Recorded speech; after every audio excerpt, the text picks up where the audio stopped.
Good morning, YouTube. Warbles on a lot here. Just getting ready for Sunday roundtable discussion.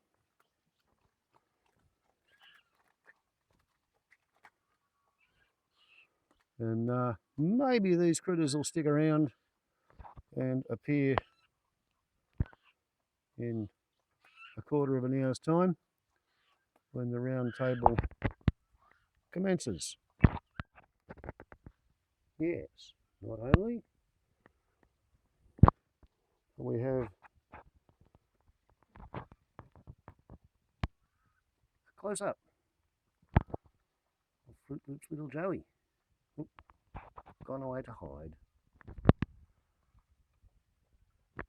It is changing. We've seen some dramatic shifting of the geopolitical order in just the past 12 months, and yet Australia's foreign policy approach remains much as it was a decade ago. Former Prime Minister Paul Keating weighed in on the subject again this week, and this is his essential point. The fact is Australia needs a foreign policy and needs it urgently. Australia does not have a foreign policy. That's the big problem. They want and deserve a nuanced foreign policy, which does take account of these big seismic shifts in the world. Well, the last time we produced a white paper, a practical and intellectual guide to our foreign policy approach, that was in 2003. Well, a new white paper is being worked on, and in a week or two, the government will bring home our ambassadors and other heads of mission from all over the world. That's all 113 of them. Crikey. They'll be helping finalise the new white paper. Now, Australia's outlook is dominated by the US, our most important security ally, and China, our largest trade partner. But Paul Keating argues we don't give China the strategic regard we should, and our continued focus on Uncle Sam, that's a thing of the past. And so says Paul Keating. So at today's roundtable, we're asking the question, given that the world's shifted, what should our foreign policy look like in 2017? Peter Jennings is Executive Director of the Australian Strategic Policy Institute, otherwise known as ASPI. G'day, Peter. Hi, Tom. How are you? Very good indeed. Alison Branowski is a former career diplomat.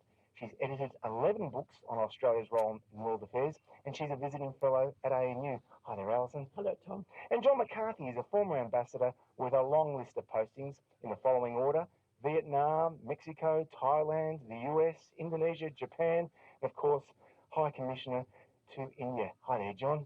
John, let's start with you. From an Australian perspective, what's changed in the world since the last foreign policy white paper in 2003? Well, two or three things. China has become enormously more powerful. Secondly, the changes in Europe between NATO and Russia, and the whole Brexit phenomenon and what it might bring in its train. And thirdly, the changes in the United States, which I think are very considerable and of considerable importance to us. John, you were ambassador in Japan in 2003, and Peter, you were a senior advisor in the PM's office in 2003.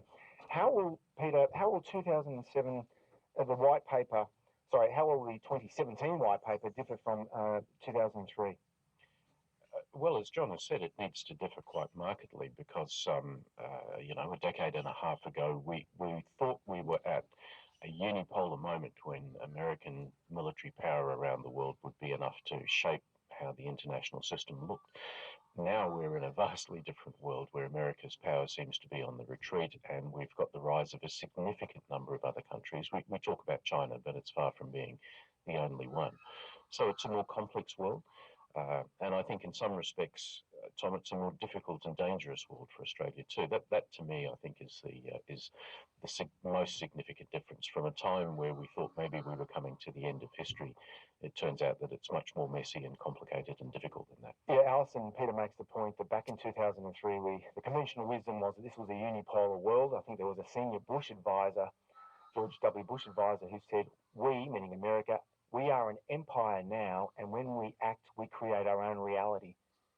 What's changed in the last 13, 14 years? They didn't, and they don't now. And if we think so, we're deluding ourselves. There's something else we're deluding ourselves about.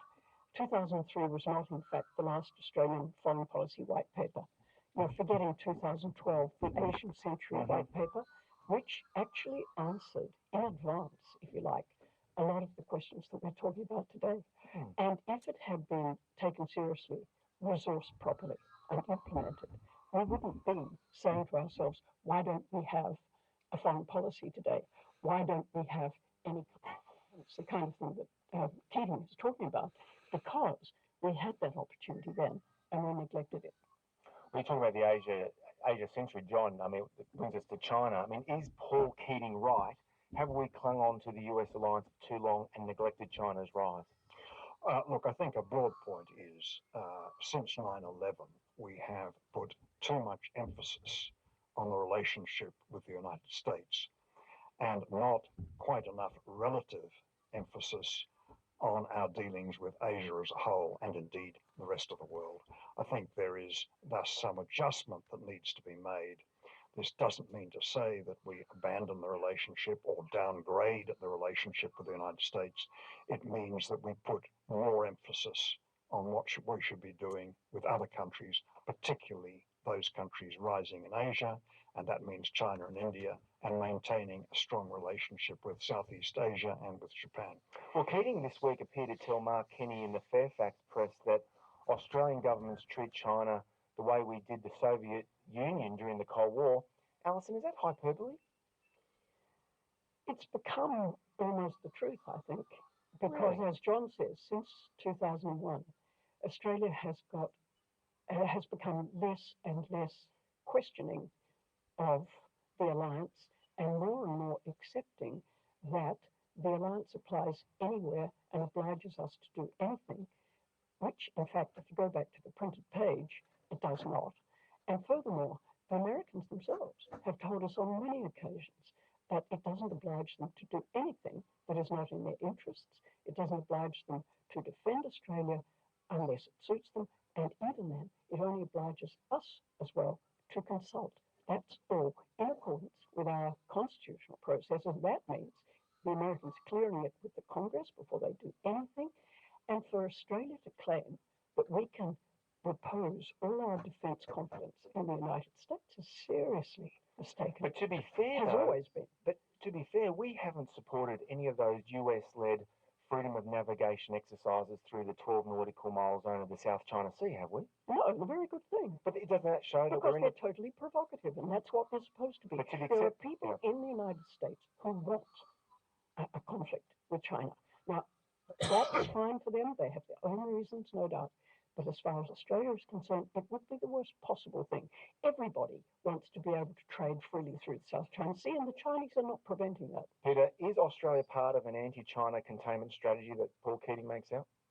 It's impossible to contain China, I think, at this day and age. And frankly, it would be hard to imagine how Australia could be more engaging of China. We've engaged so much, we've made ourselves totally dependent on the health of the Chinese economy, which I think is, frankly, the biggest strategic mistake we've made. And Paul Keating can lay some claim to that because he was the person who, along with Bob Hawke, 20 odd years ago, decided that our priority should be to grow that economic relationship. You know, we've benefited enormously from that in the last 20 years, but now to the point that I think we've made ourselves significantly over-dependent. And therefore, one of the challenges of this new foreign policy white paper must be to have a strategy of diversification to try to reduce that level of dependence that's been created on one country in North Asia. But from Beijing's perspective, I mean, how would they see the US, Australia, Japan, India getting closer strategically? Well, the factor which drives those countries to get closer strategically is China's behaviour.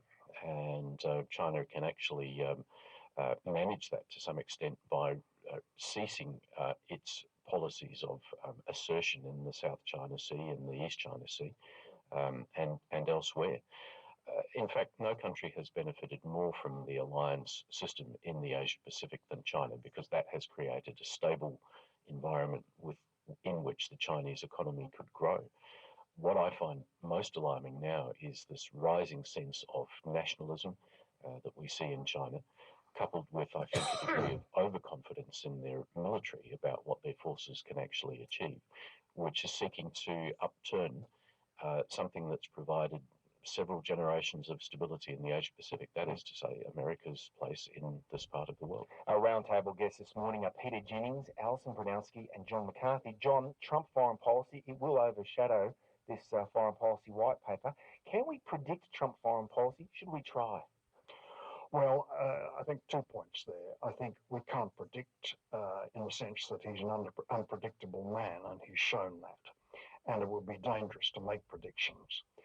What we have to do in our foreign policy, and the white paper has to address this, is build structures which will enable us to deal with the unexpected.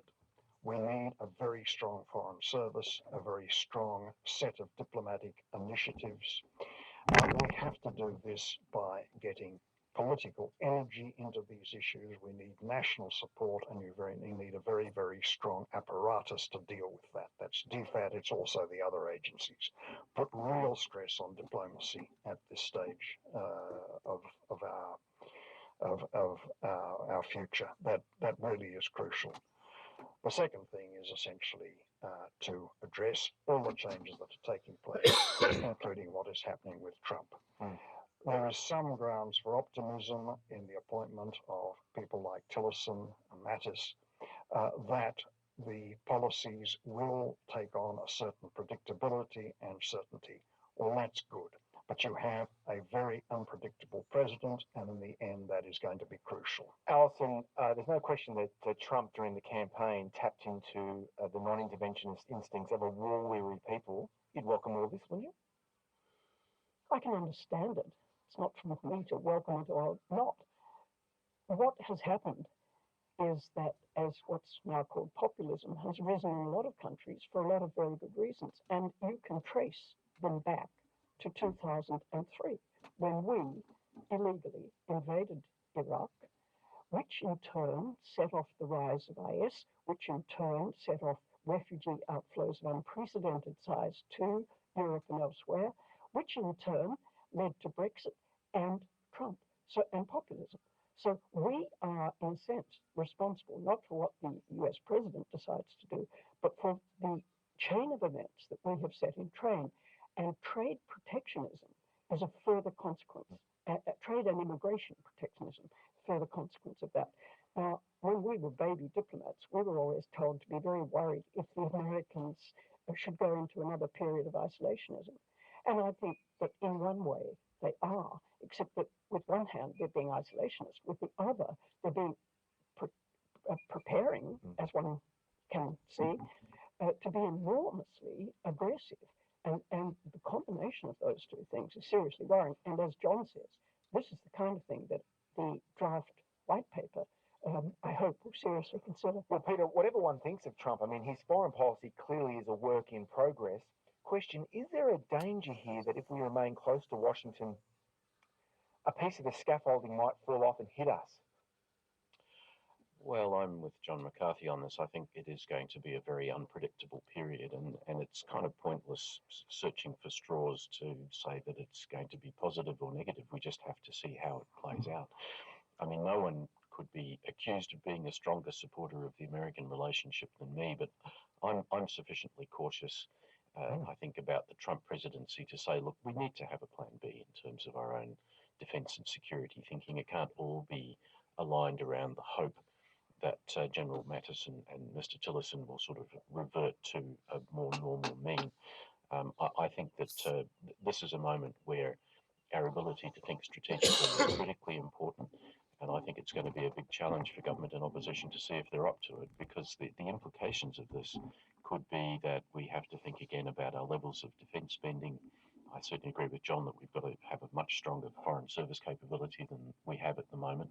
So there are going to be costs associated with Australia playing this role in a more difficult world that I don't think government really has its mind across yet. And yet, if we want to be that strong middle power player, we're going to have to take those steps. Meanwhile, Malcolm Turnbull's off to Indonesia, John, for an Indian Ocean Leadership Summit. How significant is that?